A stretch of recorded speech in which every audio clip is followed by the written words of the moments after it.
Ang Mesopotamia ay isang sinaunang kabihasnan na umusbong sa pagitan ng dalawang ilog, ang Ilog Tigris at Ilog Euphrates, na ngayon ay bahagi ng bansang Iraq.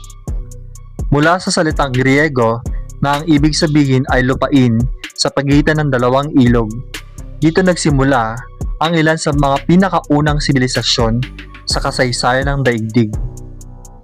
Mga unang sibilisasyon sa Mesopotamia. Sumerian.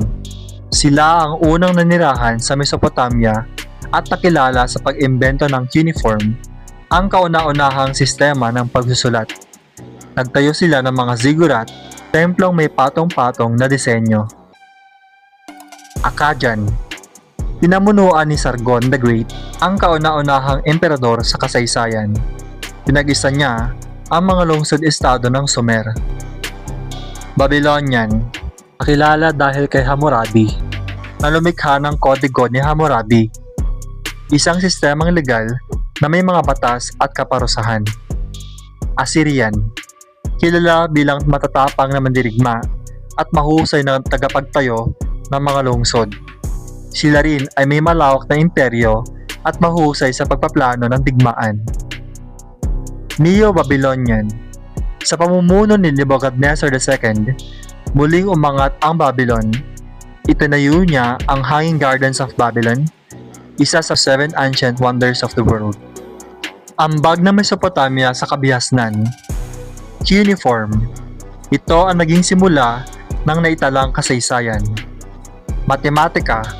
Gumamit sila ng sistemang base-60 na ginagamit pa rin sa oras at minuto. Astronomiya. Pinag-aralan nila ang mga bituin at planeta. Batas o code ni Hammurabi, unang sistematikong batas sa mundo. Irigasyon. Gumawa sila ng mga kanal at dam upang mapakinabangan ang tubig mula sa ilog. Pamumuhay ng mga tao.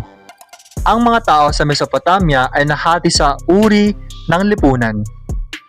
Pari, mga ngalakal, magsasaka at alipin.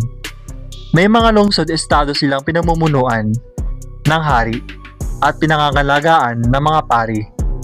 Ang relihiyon ay may mahalagang bahagi sa kanilang buhay at naniniwala sila sa maraming Diyos o polytheism.